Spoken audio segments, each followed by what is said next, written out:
Eu sou Jennifer Castelã de Oliveira e este é o podcast Notas sobre Nós, um programa para tratarmos de temas da atualidade, sob um viés, sob uma visão multidisciplinar, onde direito, arte, outras linguagens e saberes se entrelaçam. E no episódio de hoje vamos conversar sobre autismo e inclusão. E nessa roda de conversa convidamos Shanna Miller, cantora, jornalista, empresária, apresentadora de TV e rádio e host do podcast Tudo Sobre Mim, a Mãe, entre outras coisas, né? Shanna? Fizemos aqui um currículo resumido. Bem-vinda, obrigada por estar com a gente. Obrigada. Também conosco, Daniela Cirne Lima Esforge, advogada que está, então, especializada nas causas de saúde. Sabe tudo sobre essa temática. Muito obrigada por estar com a gente aqui. Eu que agradeço. Bom, gente, segundo o estudo da OMS, o transtorno do espectro autista se refere a uma série de condições caracterizadas por algum grau de comprometimento no comportamento social, na comunicação e na linguagem. Em pesquisa realizada nos Estados Unidos, foi verificado que o número de casos tem aumentado de 1 a cada 150 pessoas em 2000 para 1 em cada 36 pessoas em 2023. Então, há dados que demonstram que cerca de 2% da população brasileira, né, tem esse diagnóstico do autismo. Então, este tema é muito importante, muita gente me pediu para falar sobre esse assunto e, claro, como todos os nossos temas, a gente pode fazer um corte de diferentes formas. Então, hoje a gente escolheu o viés jurídico e o viés da arte, porque a Shanna, então, é mãe de 3 filhos, Gonçalo, 7 anos, Francisco, de 4, Mercedes, de 2. Shanna é uma mãe atípica, Francisco teve um diagnóstico, então, do espectro autista. Exatamente. Exatamente. Então, por isso aqui a gente queria ver como a Shanna trata isso na tua experiência de vida, na tua arte. Então, a gente queria começar contigo. Como que foi o diagnóstico? Como é que essa notícia chegou na família? Como é que foi para vocês? Acho que é bem, obrigada pelo convite. Sempre é uma oportunidade importante a gente falar, eu acho, dessas questões. Também não sou expert no assunto.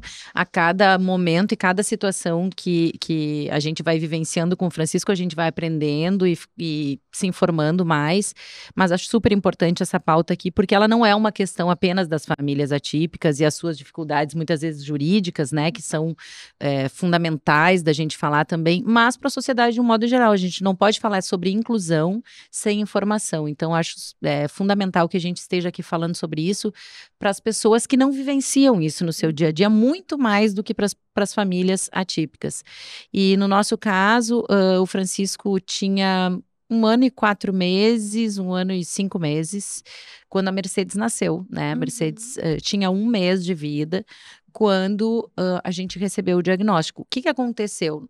Em meio de pandemia, toda essa situação de estarmos em isolamento, toda a minha gestação da Mercedes foi nesse processo, ela nasceu ainda, era pandemia, e a gente começou a observar no Francisco sintomas diferentes do Gonçalo, né, do seu desenvolvimento. O Francisco chegou a falar papá, mamã, cocó.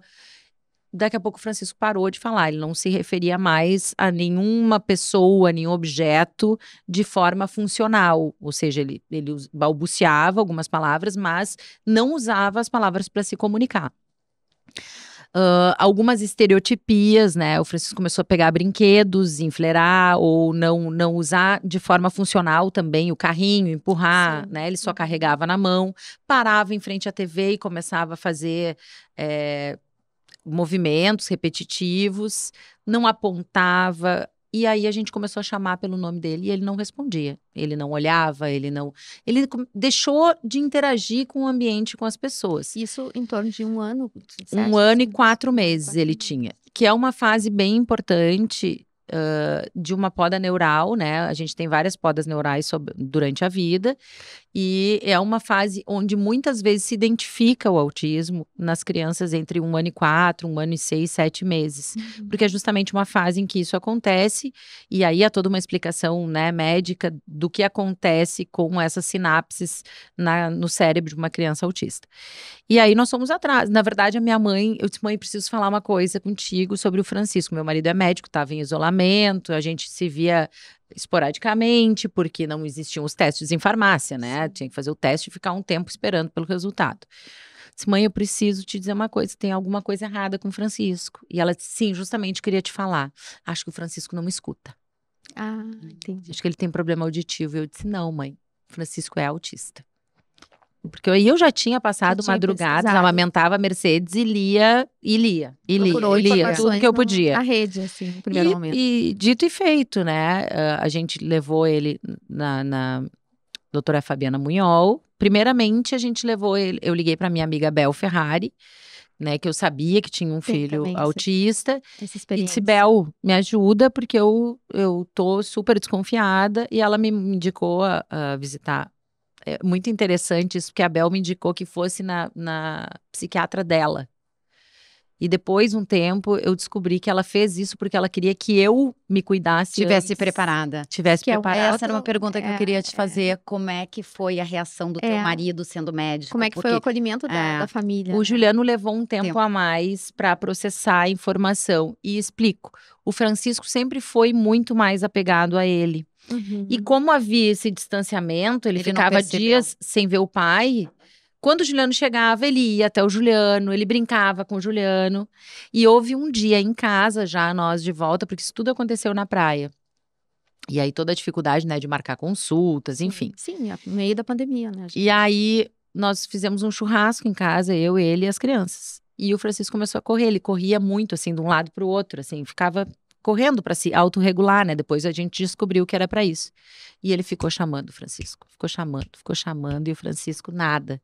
Nesse dia ele se convenceu. Acho que não era nem aceitar, sabe? Assim, ele não percebia as mesmas coisas que eu. Sim, talvez um processo de negação, talvez em alguma medida, em algum nível. Eu acho que sim e acho que não, sabe? Porque cada um tem o seu tempo e o seu processo. E nesse dia eu cheguei, ele estava chorando, assim, bem emocionado. E me disse, acho que tu tem razão, né? E no meu caso, assim, a gente tem um podcast, né, sobre paternidade. E esse ano a gente recebeu uma mãe atípica, que é a Maiara, que é lá de Santa Rosa. E ela fala muito sobre isso. E ela começou a trazer o depoimento dela, assim, na nossa mesa. E ela começou a falar, e eu comecei a me identificar, até que ela disse a frase: eu me perdi do meu filho.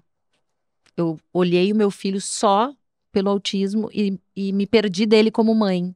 Bom, quando ela falou isso, eu tive que parar a gravação para me recompor. Porque eu acho que também isso acontece muito com as mães, principalmente. A gente tenta resolver, né? Bom, se é isso, então vamos lá. Sim. Vou levar no neuro, vou começar as terapias. E não dá tempo da gente sentir. Porque tem um luto nisso, né? Ninguém nos prepara para ser uma mãe atípica.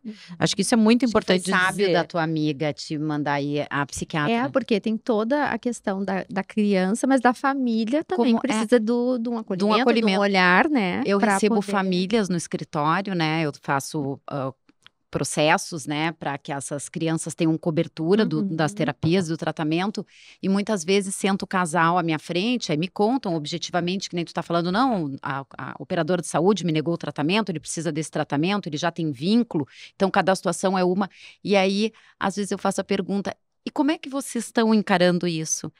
E aí você vê a reação, que as pessoas não param, elas querem resolver e elas não param para pensar que elas também precisam estar preparadas. Exato, e se cuidar, né? Porque como tu cuida de outra pessoa sem estar cuidada, né?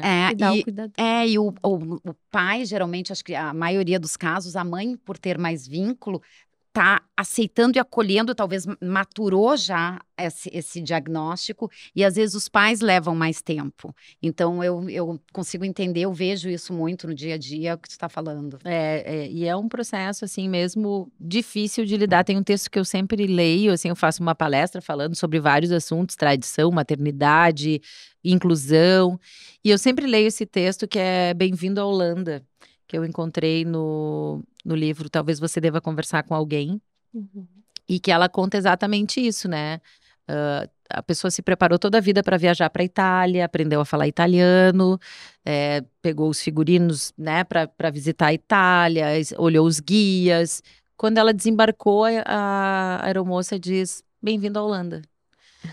E aí, como bem-vindo à Holanda? Eu me preparei toda a vida para estar na Itália. Pois é, mas é isso. Você não tá num lugar horrível, você não tá num lugar sujo, nem cheio de pestilência, você simplesmente tá na Holanda. Mas como se todas as pessoas estão indo e voltando da Itália? Como é que eu vou viver na Holanda? E aí ela vai contando que ela começa a aceitar o fato de estar na Holanda. E aí ela começa a observar que na Holanda tem tais flores, que tem tais artistas. E aí ela disse: se eu passar a vida me lamentando que eu não cheguei na Itália, eu nunca vou encontrar a beleza da Holanda. E é mais ou menos isso, né? A gente não é preparado para lidar com um filho autista. E há todo um preparo, né? Toda uma nova forma de entender a educação, a convivência, que a gente não está preparado. E a ideia é justamente essa, a gente conseguir falar mais, né? Poder esclarecer mais sobre diversos aspectos. E essa questão do jurídico, a gente pensou em trazer, para trazer assim um arcabouço. Porque normalmente, né, Daniela, o jurídico ele tem uma história para contar, né? Quando chega na legislação, na decisão, é porque aquele assunto precisa mesmo ser regulado. O direito às vezes se atrasa, né? Exatamente, tem toda a questão que vai acontecendo, os fatos, já a sociedade tá necessita. caindo de maduro, vamos dizer. Exatamente. Normalmente a gente sabe que o tempo do direito é esse, né? Então eu queria que tu contasse assim pra gente, o que a gente tem dessa caminhada, né? Um histórico, alguma coisa aqui no país, para alicerçar essas questões, né? E dar amparo. Na verdade, a gente tem uma série de leis, né, que garantem a criança, a garantia das leis das pessoas com deficiência, mas, em verdade, a proteção aos autistas veio em 2012, tá? Com a Lei Berenice Piana, onde ela determina que haja o diagnóstico precoce e que os autistas são considerados como deficientes, tá? Então, quando tem essa lei, ela acaba saindo, então eles acabam sendo abrangidos por todas as outras leis do Estatuto da Criança, da legislação de deficiência. Só que a grande dificuldade do autista, que, como a Shana falou, é que o autismo não é uma deficiência visual. Sim. Né? Então, por exemplo, tem cara. Não tem cara. Você chega numa fila e tem uma pessoa com uma cadeira de rodas, você sabe que ela precisa ter um atendimento prioritário. Você chega na fila com o filho da Shana, que eu não conheço, mas não gosta de esperar? Não consegue esperar? Tem. Então, o que aconteceu? Em 2020, né, vem a lei do filho do Marcos Mion, que é a Lei Romeu Mion, que faz dá o direito que os autistas façam a carteira do TEA, que é uma carteira para identificar que essas pessoas têm direito a essas prioridades e todas essas proteções legais, tá? Só para vocês saberem, essa é uma carteira que é feita de forma gratuita, tá? Isso é importante informar. Depois a gente pode botar o link, né, no site da Secretaria de Assistência Social do Estado. Se você procura, tem um link onde identifica todos os endereços no estado onde essas carteiras podem ser emitidas. Tá? E é bem legal, acho que, dizer isso, porque eu tenho visto o maior número de crianças na rua, inclusive com seus cordõezinhos. Sim, o cordãozinho colorido. Isso, portando. E, assim, é uma coisa que de um ano para cá eu observei que há um aumento dessa identificação, justamente. A importância da gente falar sobre as leis e o quanto elas, de alguma forma, vão facilitando a vida das pessoas, né? Mudando esse universo, né? Incluindo, assim começa o caminho de inclusão, claro. Traz a luz, né? A visibilidade, mas né? é jurídico também, né? Então, assim, a gente tem essas leis que abrangem uma política, né, com leis mais abrangentes, né, e a gente tem uma série de outras leis que a gente pode falar aqui no curso que trazem garantias e benefícios, porque as pessoas do espectro são consideradas pessoas com deficiência, então pode ter direito a uma passagem com desconto aérea para um acompanhante, aí tem que se cadastrar no site da ANAC, pode ter um desconto no IPI, na aquisição de veículos, se eu não me engano, é a cada 2 ou 3 anos, é a mesma que tem para taxistas, pode ter desconto no IPTU, quem tem salário até 3 salários mínimos, tem uma série de direitos que essas pessoas, né, que não são só crianças, têm, além do direito ao tratamento, à inclusão na escola, desconto no IPVA, a gente pode abordar. Mas a grande dificuldade que eu vejo, né, é que a efetividade desses direitos. Sim, muito difícil. Porque a sociedade como um todo ainda não está bem articulada e amarrada, eu digo assim, os vários setores, né? Não só a sociedade, o Estado. Sim, né? Tanto o poder público como o poder... Como eu acho que a gente tem civil. 3 situações aí importantes. Primeiro, afirmar aqui para todas as pessoas que estão nos assistindo que autismo não é uma doença. Inúmeras vezes alguém chega para mim, e como é que tá o Francisco? Tá melhor? Sabe? Não é uma doença, é uma condição, né? E isso é muito importante, inclusive nas tratativas com os planos de saúde, porque quando tu vai preencher o formulário lá, tem alguma doença pré-existente, tipo, como se tu tivesse que colocar o autismo do teu filho como uma doença. Então, assim, as pessoas às vezes menos instruídas ou com menos informação acabam caindo nessa pegadinha, vamos dizer assim. Mas é importante a gente afirmar isso, que o autismo não é uma doença, né? Ele é uma condição, aquela pessoa será autista pro resto da vida. E a outra situação que eu acho muito importante é que existem 2 autismos. O autismo das pessoas que não têm condições de fazer os tratamentos, que é outra realidade. A criança vai ter outro desenvolvimento, porque ela não vai ter, talvez, os atendimentos, talvez não, com certeza, os atendimentos necessários no tempo hábil para desenvolver durante a neuroplasticidade.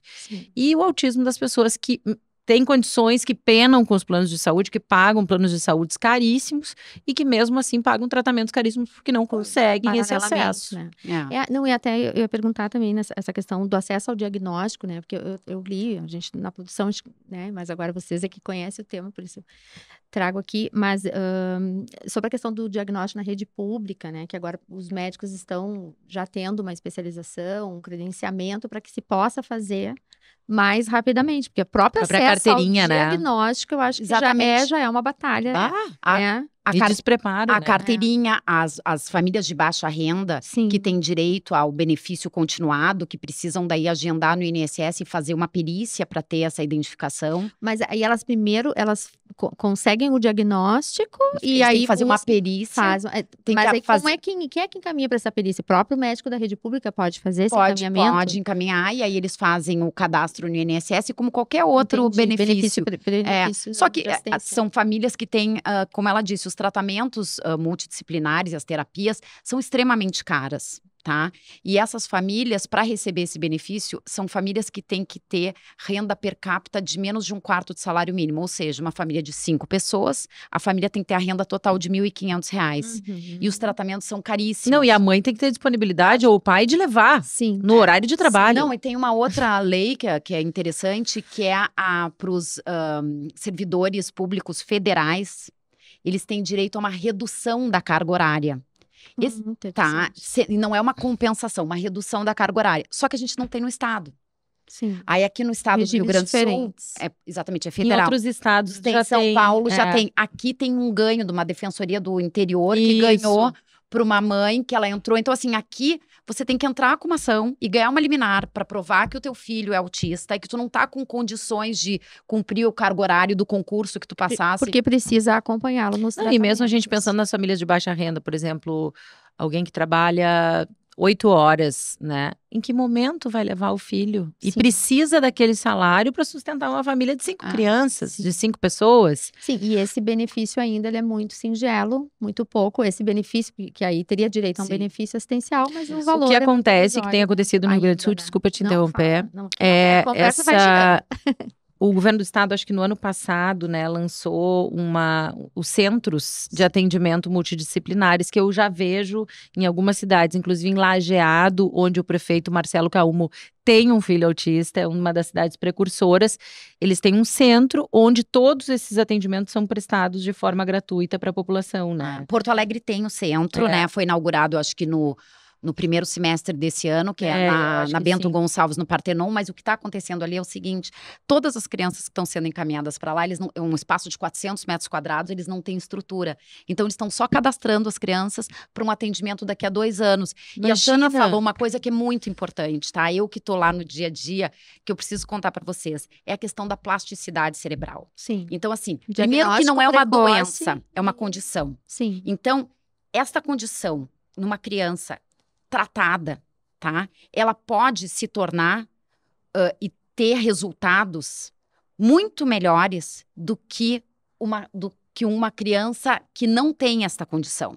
Então, a gente tem muitos exemplos, né, na história. Por quê? Porque essas crianças têm essa condição associadas a algumas coisas. Então, assim, ao hiperfoco. Então, elas têm uma capacidade de estudo, elas têm superdotação. Sim, imagina tu poder te concentrar numa coisa só. Sim. Elas têm, então, assim, elas podem ter grandes resultados. E aí, o que acontece, que eu vejo nos processos que eu tenho? Então, começa, né, a gente ganha liminar, sai o processo, o tratamento, a criança começa a ser tratada. Aí, uma lista de tratamento. 20 horas, aba, 10 horas, dependendo das limitações dentro da condição. Passados 12 meses, mudamos o laudo, porque ela não precisa mais de tanto, porque ela evoluiu. Então, assim, para mim, como pessoa, não só como advogada, é um prazer ver que aquela criança evoluiu naquele... não precisa mais de psicomotricidade, por exemplo. E tem umas que teve uma família que me disse, doutora, a gente não precisa mais do tratamento. A gente agradece, e 6 meses depois. Então, por quê? Porque muda de condição de criança para criança. Isso, então, a importância tanto do diagnóstico precoce, quanto do acesso ao tratamento precoce pela plasticidade cerebral. Quanto mais cedo, mais possibilidade de a criança ir evoluindo, né? E resgatando algumas questões que ela está em atraso, porque o autismo é um atraso do neurodesenvolvimento, né? Às vezes na fala, às vezes na psicomotricidade, às vezes sempre na interação social, enfim, questões motoras, são vários, por isso que a gente ele se fala em espectro, né? Porque cada criança é cada criança precisa de um determinado tratamento. Agora, só para complementar essa coisa da questão pública, que a gente vê uma evolução, ainda que muito lenta, por muito tempo, pediatras, né, dizem, fulana tá com a fala atrasada. Não, mas vai falar, né? Houve, assim, às vezes até diagnósticos equivocados nesse caminho que não identificaram questões. Hoje eu já vejo os pediatras bem mais especializados, né?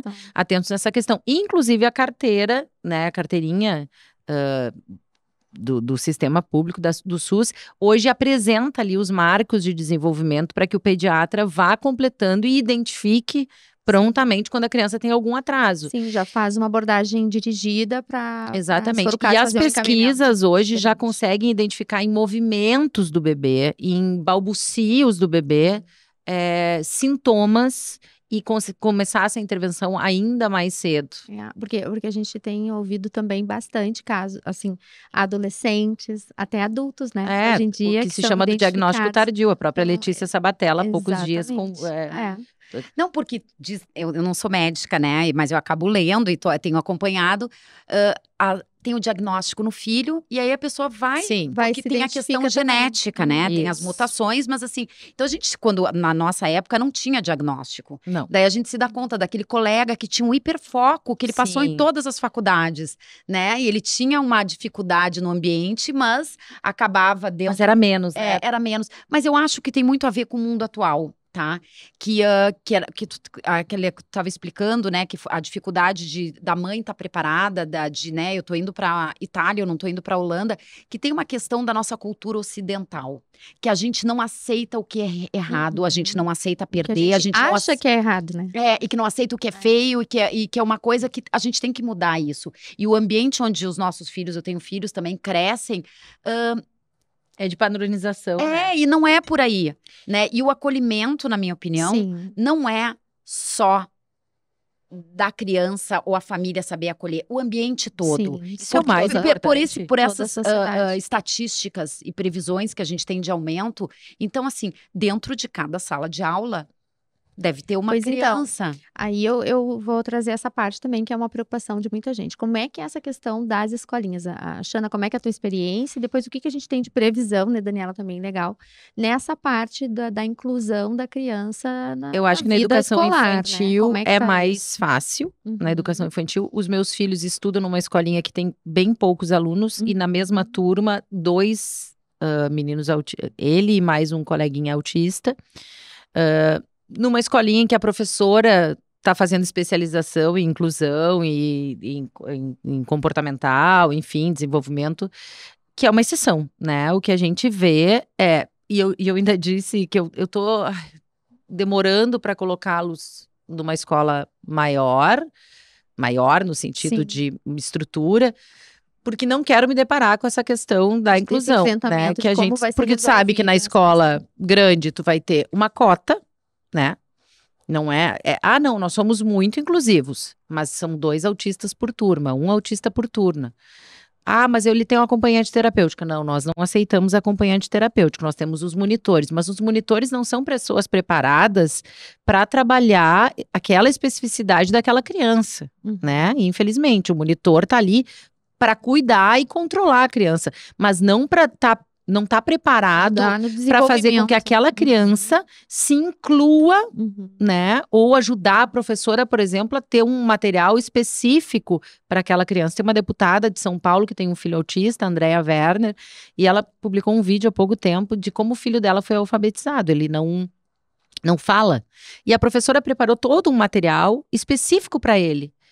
E ele foi lendo, né, apontando as palavras, e ele está alfabetizado, Sim. só que a forma de aprendizado dele é outra. Sim. E as nossas escolas, infelizmente, assim, Ainda não. salvo exceções, não estão preparadas para isso. E os pais das crianças neurotípicas também não estão preparados para isso. Acham que aquela criança atrasa, atrapalha, quando na verdade é isso. Se nós vamos ter 1, 2 crianças em cada sala de aula atípicas, O grupo essa é a sociedade. Sim. Essa é a sociedade. Todo mundo tem que estar preparado para lidar com isso. E aprender com as diferenças também, né? Um pouco Eu acho do que aprende princípio muito inicial, mais a né? criança neurotípica do que a atípica. O ganho é muito maior Porque para essa uma criança integração vai neurotípica. trazer aprendizado Não para tenha todos dúvida. que estão ali envolvidos, né? É. Mas e como é que está regulado isso? Então, na verdade, a gente tem a lei berenispiana estabelece, quando ela dá todo esse direito, o direito na inclusão escolar também, tá? E como ela falou, o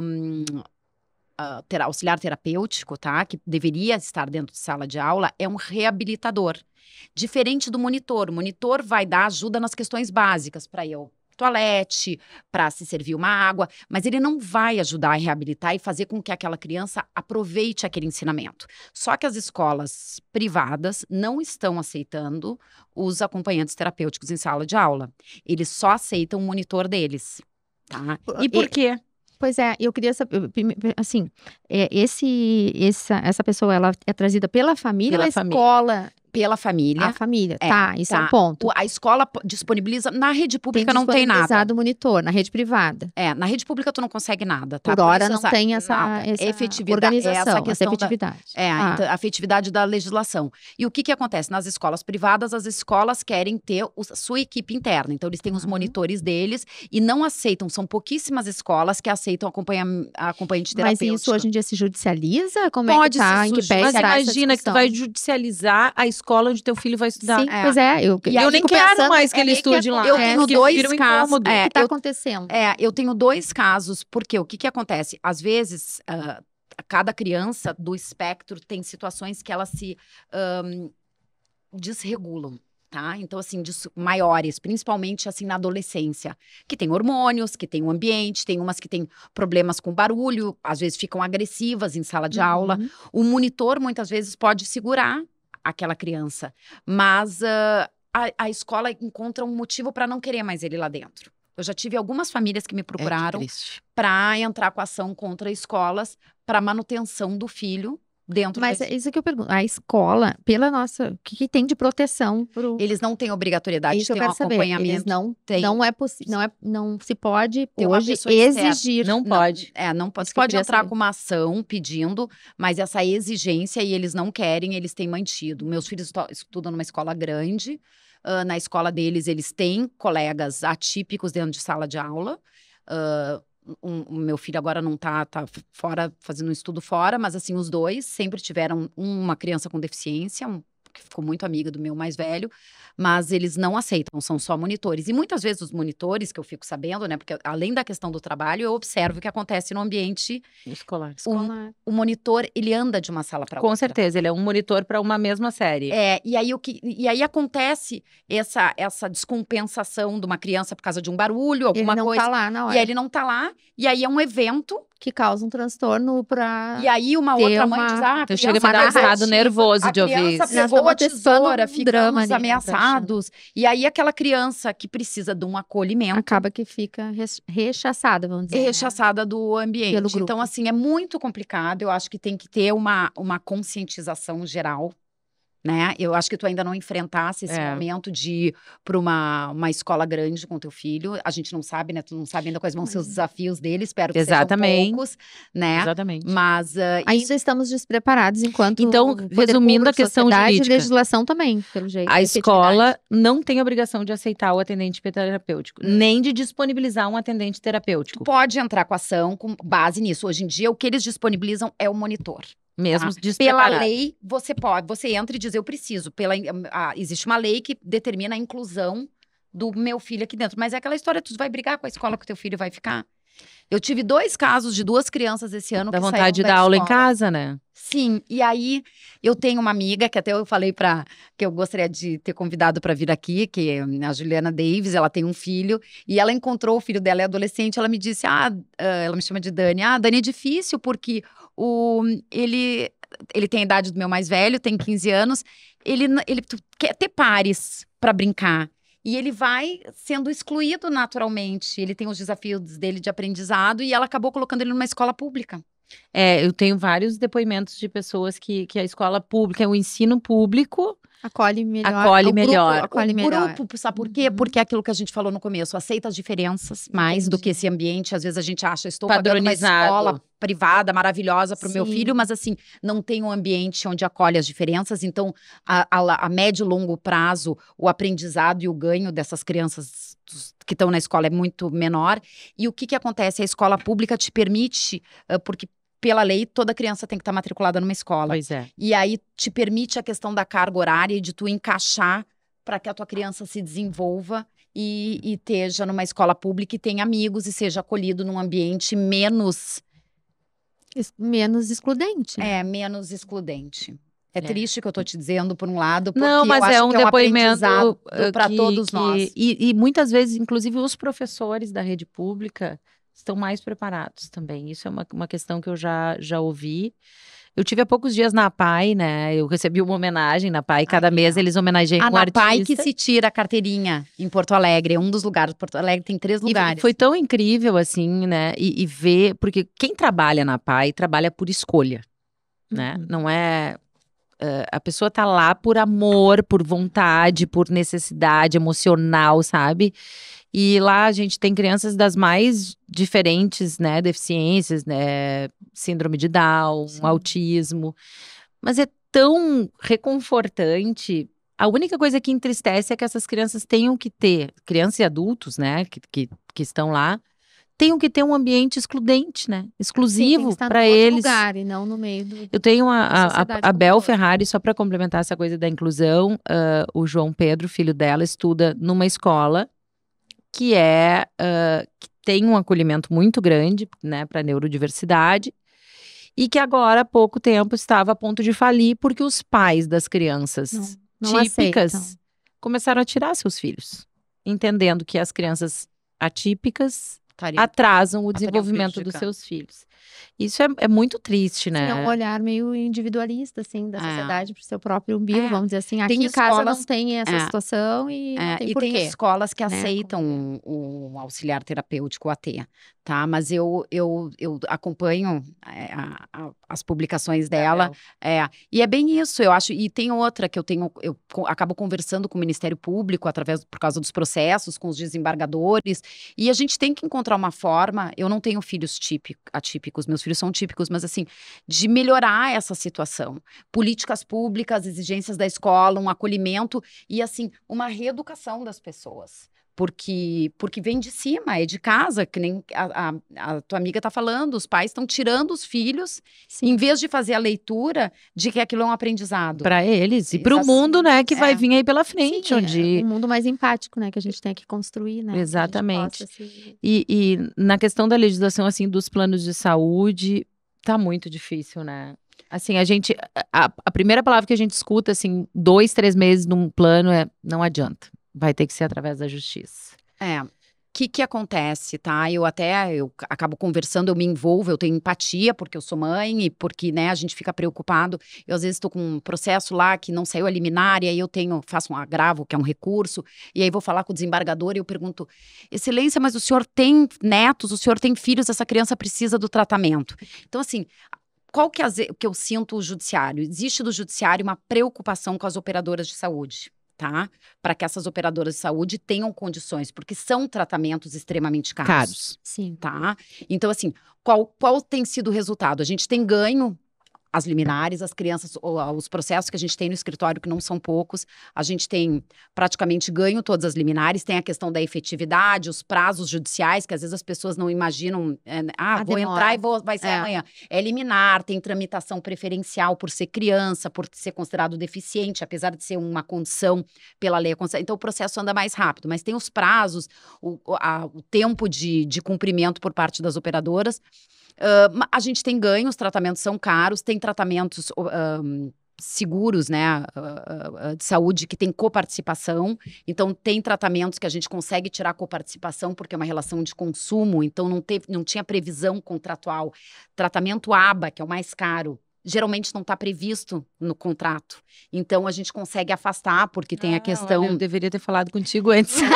Que tem a questão da interpretação mais benéfica ao consumidor, é uma relação de consumo. Então, na ausência da previsão contratual... Tem que interpretar em favor do consumidor. Então, assim, a gente consegue afastar, tem afastado, assim, praticamente... Só que eu vejo essa preocupação do judiciário. E aí, o que acontece? Como todo processo que tem criança, tem interesse público, tem intervenção do Ministério Público, eu também converso com o Ministério Público. Eu digo, pelo amor de Deus, a gente tem que sentar, fazer uma mesa para que a gente possa fazer políticas públicas e situações realmente efetivas. E num denominador comum, né? Caminhos, caminhos de solução. Porque assim, é uma pena essas crianças não terem essa oportunidade desse desenvolvimento. Claro. Entendeu? Porque elas têm talvez grandes habilidades que estão sendo preteridas em falta de um tratamento. Não é. Então, a gente está vendo, assim, que o assunto, ele precisa avançar em muitos níveis, né? São várias questões, então, a parte do diagnóstico, a parte do tratamento, a parte da escola e a parte do preconceito, como é que é isso no dia a dia? Discriminação. Xana, já sofreste? Eu tenho uma amiga que ela disse assim, essa situação do filho na fila. E alguém disse assim, ele não tem cara. Essa questão da carteirinha, que não é visível. Mas as pessoas são grosseiras, né? E ela diz assim, mas o que tu tá fazendo aqui, o teu filho? Olha, meu filho é autista, ele tem dificuldade de aguardar. Mas ele não tem cara de autista. Então, assim, tu já sofreste alguma coisa assim? Não. Como lidar com isso? Não sofri, mas já vi outras pessoas sofrerem. Já fui acolher mães atípicas. Agora, há poucos dias no Rio de Janeiro, assim, me emocionei muito, assim, de ver uma situação e a gente começa a projetar também a vida da gente. Eu acho que uma coisa que vai acontecendo também é que a gente vai evitando essa convivência, sabe? Em ambientes que a gente acha em que são hostis, que são hostis. E é muito triste dizer isso. E me dei conta disso agora, enquanto tu me fazia essa pergunta, porque eu também nunca tinha me questionado sobre isso. Mas eu percebo que a gente vai evitando, até por essa previsibilidade que ajuda no comportamento deles, da rotina, né? O Francisco tem uma rotina super organizada. E se ele sai daquela rotina, ou ele vai para um ambiente barulhento, cheio de luz, descompensa. Sim. Então a gente vai evitando, mas também até que ponto, né? Até que ponto isso não é importante para ele ter essa desorganização para ir aprendendo a lidar com isso. Mas eu percebo que muitas vezes a gente evita para não ter que vivenciar uma situação constrangedora. No Rio de Janeiro agora foi assim, uma senhora estava com o filho na fila de uma lancheria no shopping e ele começou a ter uma crise. E aí eu comecei a ver a situação, vi que as pessoas em volta estavam só olhando, cochichando e tal. E eu disse pra Tati, vou ter que ir lá. Me levantei e fui lá, eu disse, olha, posso lhe ajudar em alguma coisa? Porque é isso, né? As pessoas, a Tati sempre me diz isso, como é que eu posso ajudar quando eu vejo uma situação ou quando eu tô no mesmo ambiente? Oferecer ajuda. Sim. Oferecer ajuda. E não se afastar, né? E não oferecer ajuda. Não tem e nada ele a ver. tinha medo de balão. Sim. E daí tinha um menino na fila com balão, provavelmente deve ter ouvido um estouro, alguma vez deve ter incomodado o ouvido, e ele tava numa crise nervosa por causa do balão. E aí eu disse pra ela, tá, mas o que a senhora precisa? A senhora quer que eu vá retirar o lanche na fila? Ela disse, não, eu vou ali porque ele ia escolher, mas eu não quero deixar minhas coisas aqui sozinha. Eu digo, não, mas eu fico cuidando. Primeiro que ela ficou com um ar de surpresa, assim, não sabia nem aceitar. Generoso. E aí ela ficou me olhando, eu disse, a senhora não se preocupe, eu tenho um filho autista, eu sei como é, eu vou ficar aqui parada do lado da sua bolsa, a senhora pode ir lá. E ela foi toda receosa, mas é isso, entende? Eu acho que olhar para a situação sem achar que a criança está tendo uma birra, que é uma criança mal educada, né? Quantas vezes a gente esteve no supermercado e tinha uma criança tirada no chão e a gente julgou aquela mãe, julgou aquela criança. Sim. Todos nós já passamos por isso, sem exceção. Por isso que a informação é importante. Pra gente pensar, antes de julgar, pensar, de repente aquela criança tem uma situação com barulho, tá desregulada, né? Não achar que a criança em modos, que aquela mãe não tem pulso, né? Porque a gente tá sempre julgando o olhar outro. julgador, né? É difícil. Então é uma construção, que é um caminho aí, mas estamos começando, né? Porque tu disseste a legislação ali de quando? 2012. É recentíssima, muito né? recente. É muito pouco tempo. Então, a ideia é a gente poder trazer essas informações. 2020, né? 2020. A carteirinha que é essa coisa, não tem cara. Bom, pelo menos tu tem uma carteira que possa auxiliar nesse processo de educação da sociedade, né? Tem um vídeo, né, de uma mãe de um autista que estacionou na vaga, né? Sim, situações Foi um vídeo que viralizou, destas. assim, que eu sigo vários perfis envolvidos com isso, e era isso, o cara agrediu a mãe no estacionamento, porque disse que teu filho é autista, não tem cara, agrediu a mãe que estava ocupando uma vaga com a carteira no carro, em toda a situação regular. Tu vê, ainda com a situação regular, ainda tem, porque a gente precisa superar muito enquanto sociedade. Ser humano anda pouco humano, o senhor também não tem cara de grosseiro. O senhor não tem, mas pelo jeito quando é com mulher, eles se intimida. Muitas vezes as questões de violência, né, se prevalecem. Sabe também. Mas enfim, se tudo deixar, a gente vai ficar até amanhã falando sobre isso. O assunto é super fácil. É que, na verdade, a gente tem, né, até a Xana falando, né, da Tati Hesler, né, que é a nossa produtora, que é a partner da Xana no podcast, né, pessoal? Não percam. Tudo sobre Vamos fazer um cross aqui dos nossos podcasts. Porque é muito legal. Eu vi também o da Bel Kuttner, né? Isso, a Bel Kuttner também tem um filho com transtorno do espectro autista. Muito legal. E tem muita informação ali no podcast, perfis de mães, enfim, é bacana. E é muito, assim, importante só para complementar, né? Porque as pessoas, às vezes, por que a Xana tá falando sobre autismo? A Xana tinha que falar sobre tradição gaúcha. E a Tati também me ajudou muito, assim, nessa conscientização, porque a visibilidade da gente usada para causas importantes transforma. Exatamente. Né? Acolhe outras mães pensando, porque as pessoas te colocam num lugar da perfeição, né? A tua vida é perfeita, o teu casamento é perfeito, teus filhos são perfeitos. E a gente se humanizar e mostrar, olha, eu também vivencio uma situação diferente na minha casa, com meu filho. Eu acho que isso aproxima e, ao mesmo tempo, dá voz para causas tão importantes, com né? Certeza, de usar a nossa visibilidade para isso. É muito legal, eu fico muito contente com a tua presença aqui, né? Eu também, obrigada pela oportunidade. E essa a ideia. Como eu disse, muitas pessoas fazem algum programa sobre autismo. E é a mesma coisa. O que eu tenho? A gente pensa, mas o que eu sou lá do tabelionato? O que eu tenho? Mas a ideia é a gente poder trazer esses temas que ainda a população talvez não tenha o conhecimento necessário para que a gente possa ter uma harmonia melhor na nossa sociedade, né? E que o direito possa progredir, evoluir, Ministério Público, ser efetivo. Para que nós possamos ser efetivos. Mas são essas lutas que têm que existir, né? E essa fala que tem que chegar É. para que a gente possa, em alguma medida, mudar o mundo, né? Eu ainda acho que sou meio idealista, acredito que tempos melhores virão e a gente vai construindo novos caminhos. E aí eu tava dizendo, e a Tati, então, trazendo a Tati de volta, né? A Tati, eu vou chamar a Tati aqui pro palco pra gente. Sim.